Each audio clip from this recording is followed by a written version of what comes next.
기도하겠습니다. 우리의 신랑 되신 예수님, 우리가 주님을 사모합니다. 아멘. 주님이 우리의 생명으로 들어오셨고 우리 깊은 속에서 주님을 사랑하고 주님을 그리워하고 주님과 항상 함께 있고 싶은 이런 깊은 의식을 주심을 감사합니다. 아멘. 이 시간 살아있는 말씀이신 주님께서 우리 안을 열어주사 주의 말씀을 듣게 하시고 이 시간 주의 말씀을 말씀 안에서 살아있는 말씀으로 우리에게 말씀해 주옵소서. 아멘. 우리로 주님 안에서 만족해 하여 주시고 우리를 얻으심으로 주님이 만족되는 축복의 시간을 허락하여 주옵소서. 아멘. 존귀하신 예수님의 이름으로 기도드립니다. 아멘.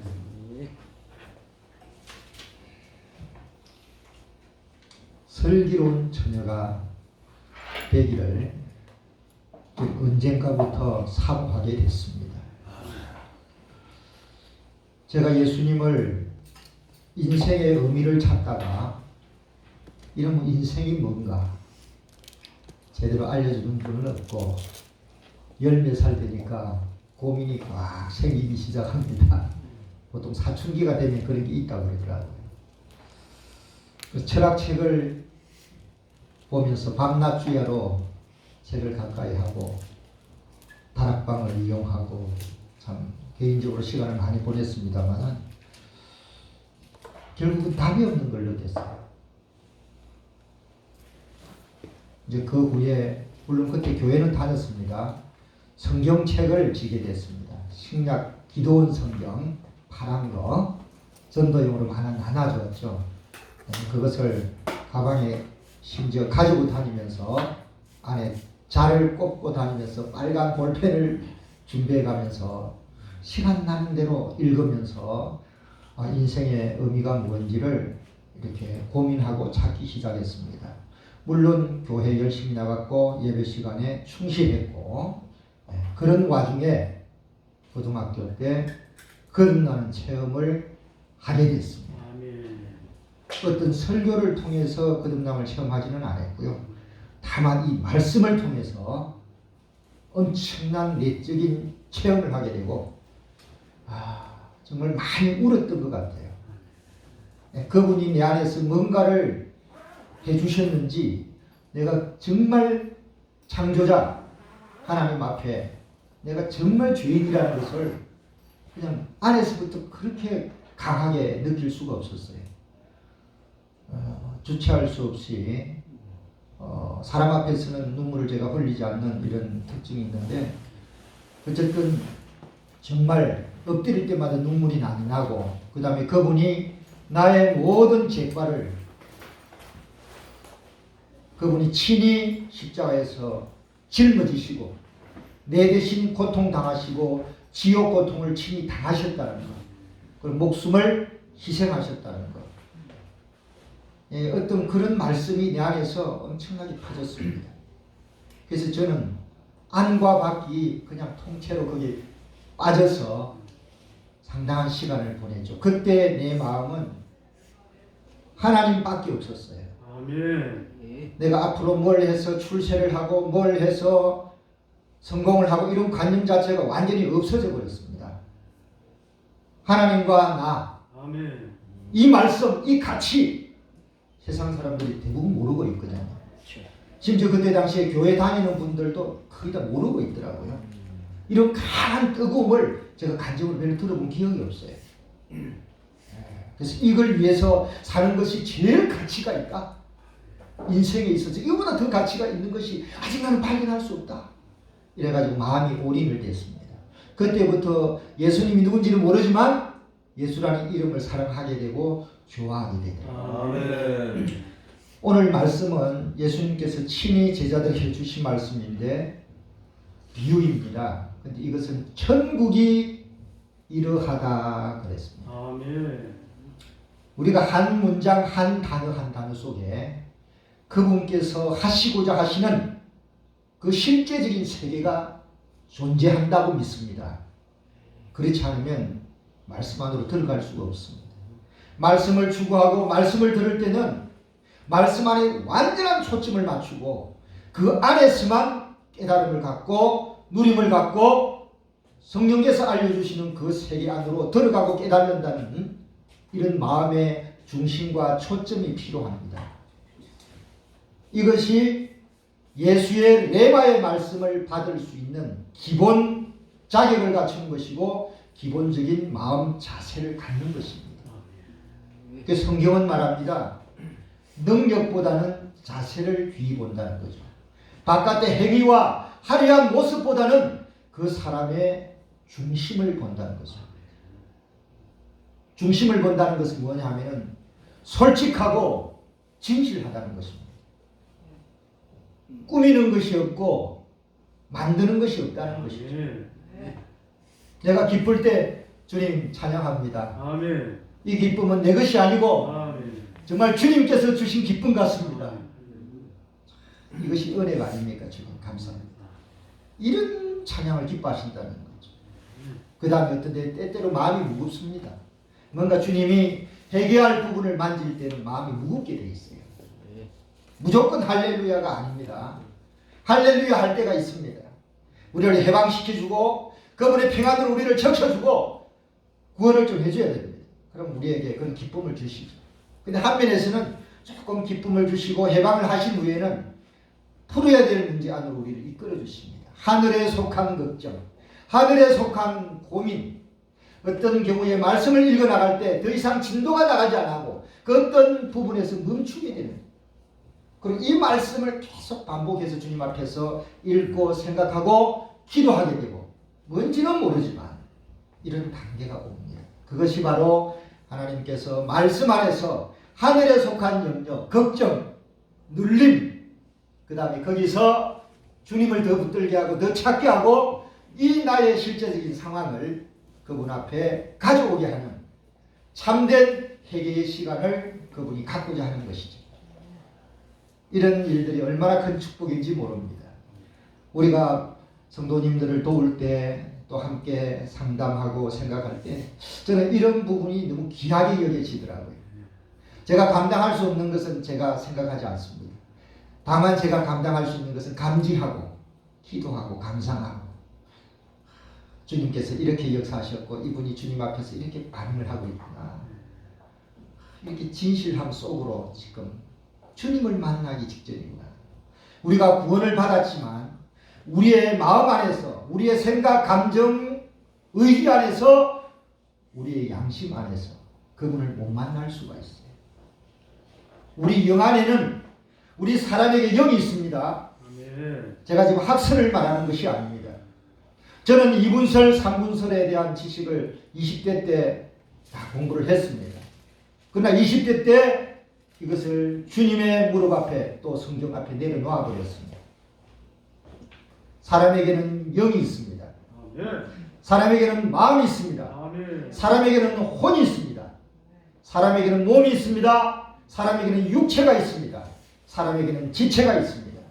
이런 단어가 신약 성경에 너무 많이 나옵니다. 사람의 영 안에 성령이신 예수님께서 생명과 주인으로서 우리가 거듭날 때 들어왔습니다. 할렐루야. 그 후에 내가 예수님을 느끼든 못 느끼든 말씀을 볼 때, 예배를 할 때, 찬양을 할 때 은혜가 있든 없든 우리 속에 들어오신 예수님은 이미 생명이 되셨기 때문에 거기 계실까요? 안 계실까요? 우리 마음이, 우리의 영이 하나님의 덕불이라고 그랬거든요. 하나님의 덕이라고 그랬거든요.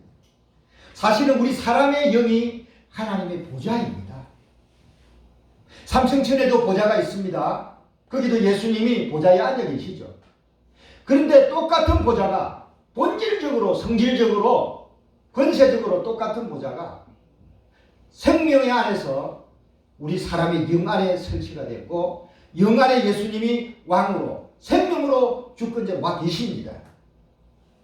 그런 사람을 향하여 하나님의 자녀다, 예수 사람이다, 크리스찬이라고 그러죠. 거듭난 믿는이다, 하늘로부터 즉 하나님의 생명으로부터 출생한 사람이다. 이렇게 표현을 하는 것입니다. 그래서 여기서 하나님의 생명이 예수 안에서 사람의 영 속에 들어와 계시는 사람이 믿는 이고 하나님 자녀고 여기서 말하는 처녀가 되는 것입니다. 그래서 예수님 안에 있는 하나님, 즉 예수님과 믿는 이는 신랑과 신부의 관계가 성립이 된 것입니다. 믿는 이들은 참으로 많은 신분이 있어요. 하나님의 나라를 말할 때는 하나님은 왕이시고 믿는 이들은 하나님 나라의 백성이 되죠. 하나님께서 아버지가 되실 때는 아버지 방면에서는 하나님의 자녀들은 하나님의 집안의 권속이고 형제들이고 가족들입니다. 아멘. 그 다음에 하나님께서 농장의 주인이 될 때는 하나님의 자녀들이 하나님의 경영하는 밭이 된다고 그랬습니다. 고린도전서에 나오죠. 하나님의 식물들이 됩니다. 그 다음에 예수님께서 하나님께서 군대 장관으로서 원수로서 대장으로서 전쟁을 하실 때는 하나님의 자녀들은 군인들이 됩니다. 군대에 입대한 군인들이 되죠. 하나님과 우리와의 관계는 예수님 안에서 상당히 많은 방면을 묘사하고 있는 것을 볼 수가 있습니다. 그래서 결코 이것을 버리고 이것을 취하면 심각한 우리에 빠지죠.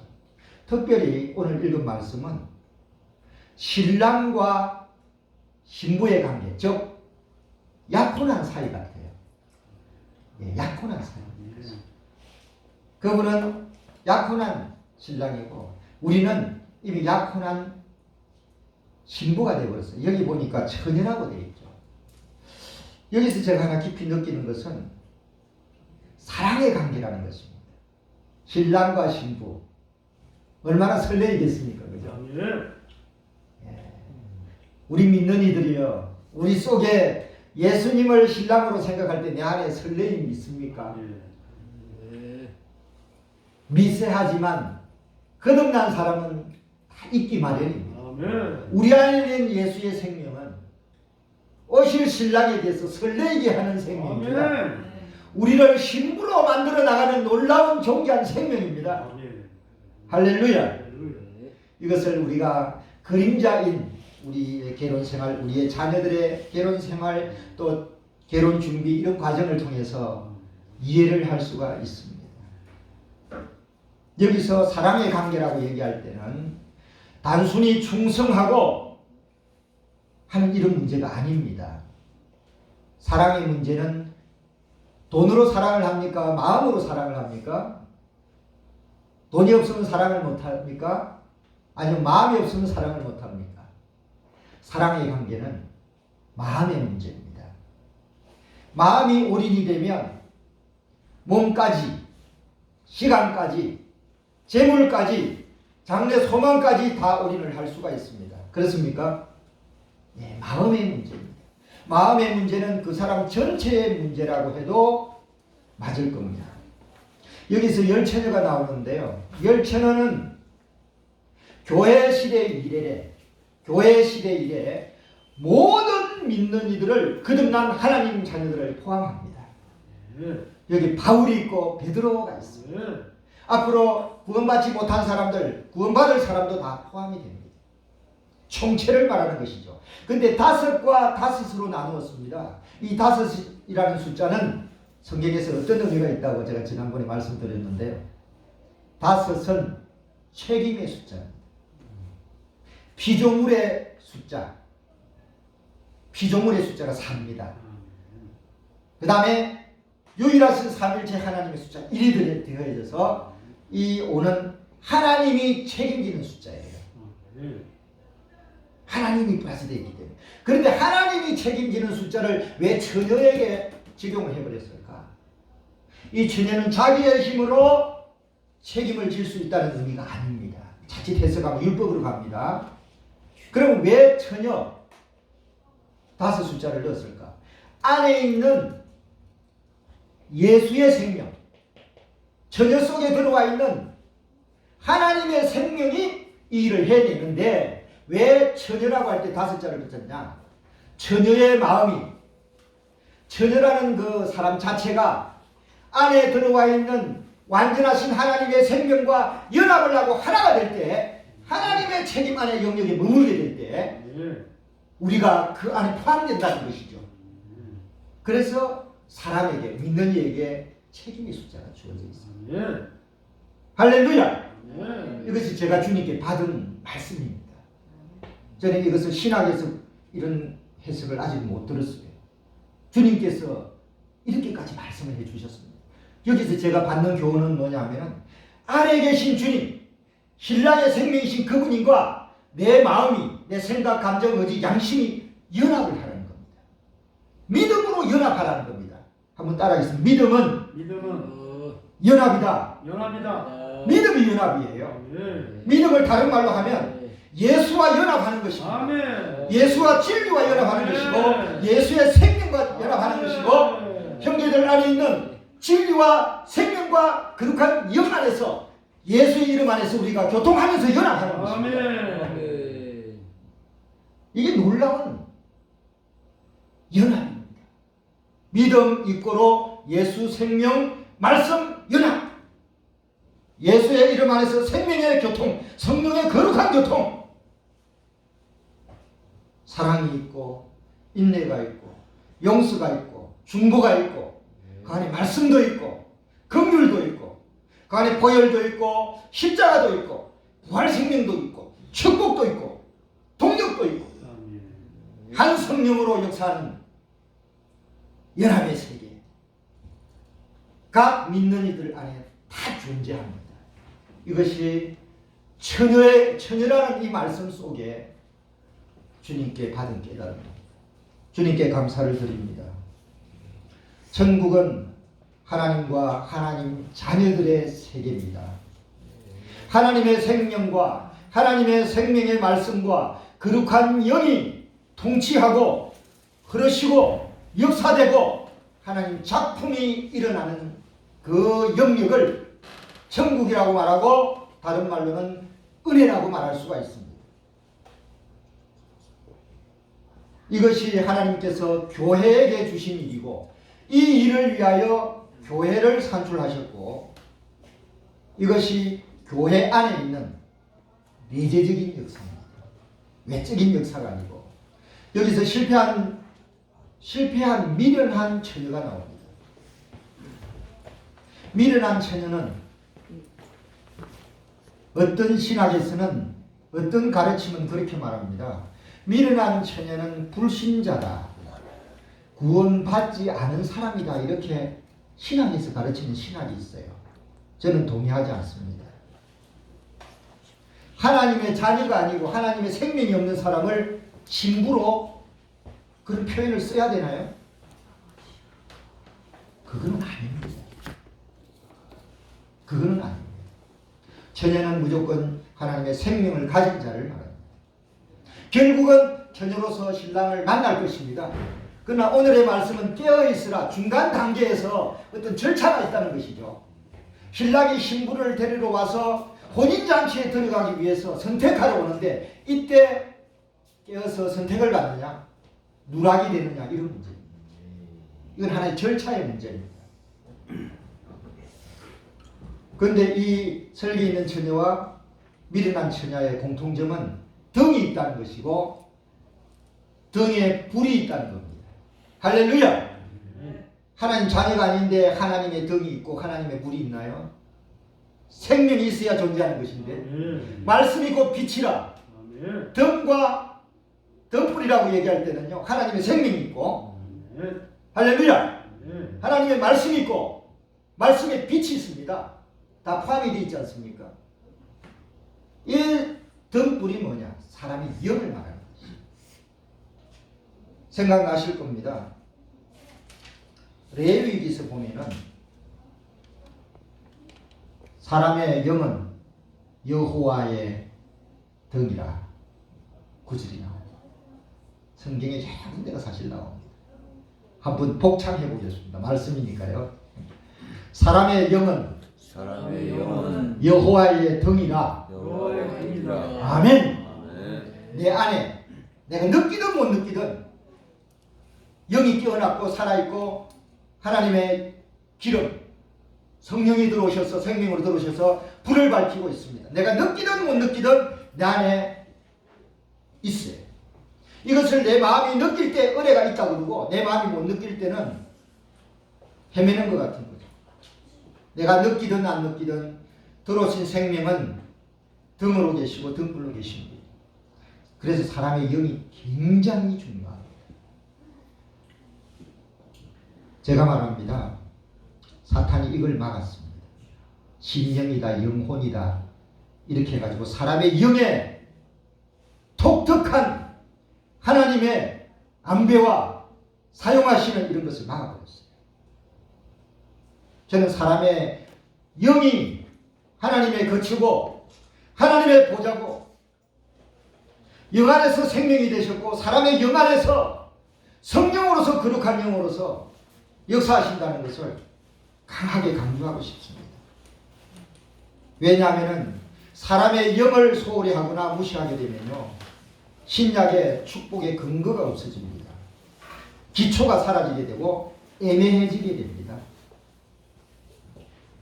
저는 항상 내 영이 맑은가, 내 영이 투명한가, 내 영이 깨어있는가, 내 영이 마음속으로 역사할 수 있도록 내가 양심을 주님 앞에 돌이키고 양심이 깨끗하게 되는가, 내 양심이 둔한가, 내 생각이 맑은가, 주님 앞에 고정이 되어 있는가, 내 마음이 순수한가, 생각이 깨끗한가 이런 걸 주의하게 됩니다.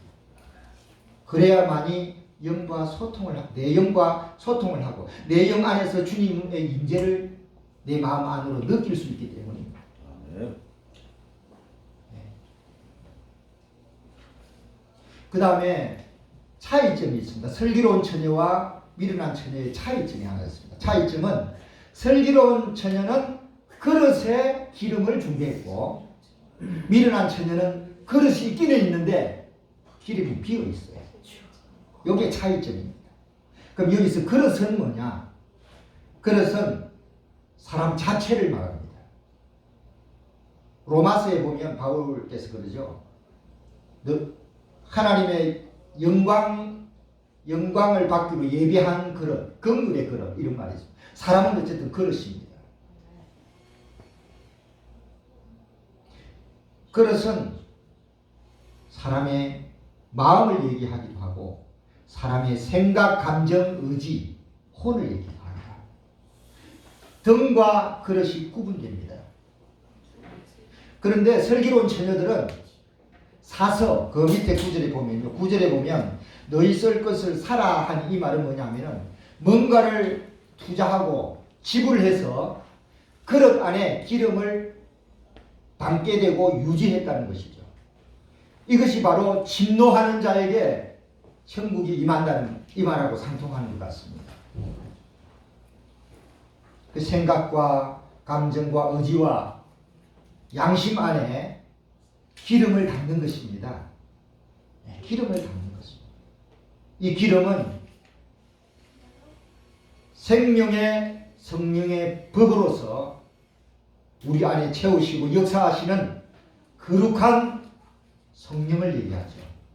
구약시대에 하나님의 지성소에서 성소에서 쓰셨던 그 관유를 얘기합니다. 시간이 없습니다. 관유는 예수님의 십자가와 십자가의 효력과 능력을 포함합니다.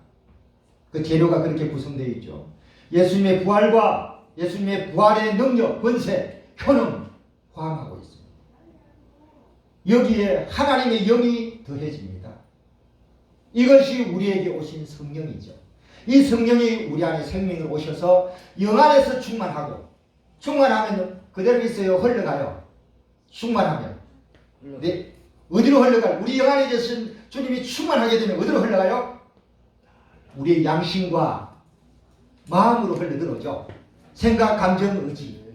흘러 채우고 충만하고 그 다음 단계는 흘러 넘침입니다. 흘러 넘치면 적시는 것이고 적심을 받은 곳에는 소생하는 것입니다. 이것이 새 예루살렘에도 그대로 나지 않습니까? 우리의 영 안에 하나님의 그 놀라운 감격가 계속 충만하게 해야 된다는 거죠. 이게 우리가 해야 될 첫째 임무고요. 슬기로운 행위고요. 두 번째로는 충만하게 흘러넘치면 우리의 양심, 생각, 의지, 감정으로 계속 흘러나옵니다. 그렇게 되면 어떻게 됩니까? 하나님으로 충만하게 되기 때문에 우리의 땀들이 거룩하게 자꾸 변해요. 분별이 됩니다. 거룩해집니다. 아름다워집니다. 달콤해집니다. 인내하게 됩니다. 그분 때문에 기뻐하게 됩니다.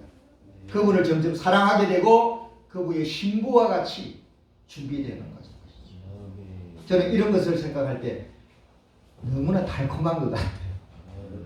우리가 천국 가면 그분하고 항상 부부와 같이 살 텐데 이런 것이 밝혀진다는 것이 얼마나 감사하고 고마운가.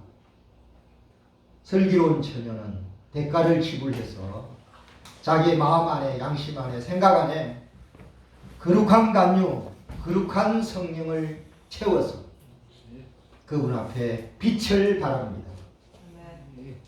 향기를 바라고 예수 사랑으로서 전진을 합니다. 여기에는 직분이 나오지 않습니다. 무엇을 하느냐가 구체적으로 나와 있지 않습니다. 생명으로 성령으로 충만해서 하나님의 빛을 바라는 너희는 빛이라. 이 빛 속에는 얼마나 많은 것들이 포함되어 있습니까? 이런 말씀의 영역 안으로 깨달음을 또 주시기를 원하고 또 이런 말씀이 우리 안에서 주님이 계속 역사해 주셔서 우리로 이 안으로 계속 정진해서 주님이 상상하시고 설계하시는 사랑스러운 신부로 준비될 수 있기를 앙망합니다. 주님께 기도하겠습니다. 신랑이신 주님, 이러한 말씀을 주심을 감사합니다. 우리의 생각이 새롭게 되므로 주여 변화를 받을 수 있기를 사모합니다. 이런 말씀이 우리 안에서 계속 살아있는 말씀으로 하나님의 능력과 권세로 말씀해 주옵소서. 말씀으로 인하여 우리가 주님과 더욱 하나 되고 연합되기 원합니다. 우리의 양심과 우리의 생각, 감정, 의지가 영 안에 계신 주님이 흘러나와서 우리를 적셔 주옵소서. 우리가 주님의 처녀로, 신부로 단장되기를 사모합니다. 예수님의 이름으로 감사하며 기도드립니다. 아멘.